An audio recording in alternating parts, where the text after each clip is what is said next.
السلام علیکم ورحمۃ اللہ وبرکاتہ۔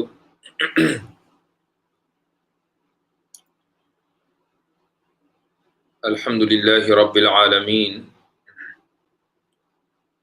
والصلاة والسلام علی سید الانبیاء والمرسلین وعلی آلہ وصحبہ اجمعین، اما بعد۔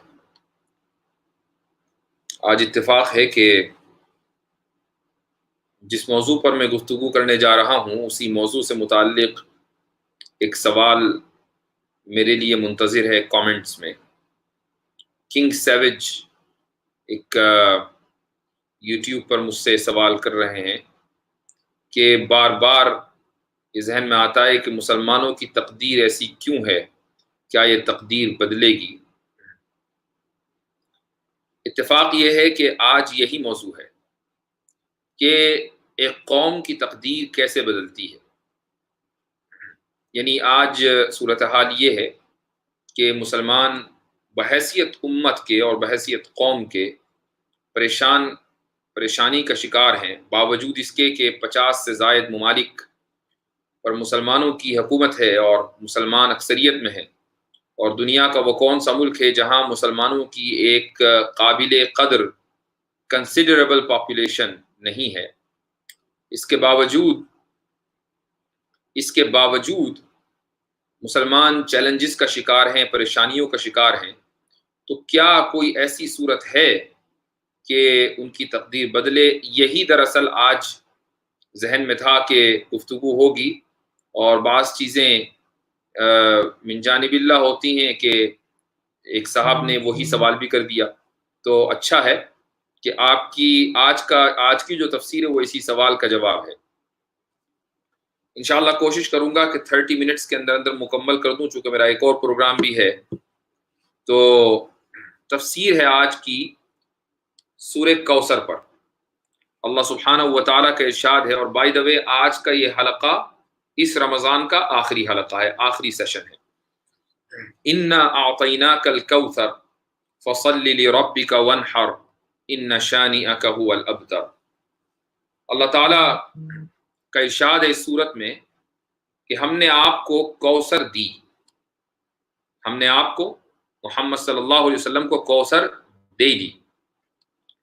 اچھا، پھر کیا کرنا چاہیے؟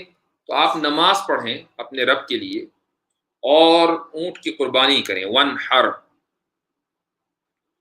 اور إِنَّ شَانِئَكَ هُوَ الْأَبْتَرُ، کہ آپ کی شان میں جو گستاخی کرنے والا ہے، آپ سے جو نفرت کرنے والا ہے، آپ پر جو بھپتیاں کسنے والا ہے، اسی کی نسل دراصل مقطوع رہے گی، یعنی وہی مقطوع النسل ہے، وہی بے اولاد رہے گا۔ ان شانئک هو الابتر۔ ہوا یہ تھا کہ آپ صلی اللہ علیہ وسلم پر بعض مشرکین یہ مذاق اڑایا کرتے تھے، الزام لگاتے تھے کہ دیکھو، اگر یہ واقعی اللہ کے رسول ہیں اور واقعی اللہ کے اتنے قریبی ہیں، اس ذات کے اتنے قریبی ہیں کہ جو ذات پوری دنیا چلاتی ہے، تو پھر ان کے ہاں لڑکا کیوں نہیں ہوتا ہے تو اس کا انتقال ہو جاتا ہے، لڑکیاں ہی لڑکیاں ہیں، چونکہ یہ وہ معاشرہ تھا۔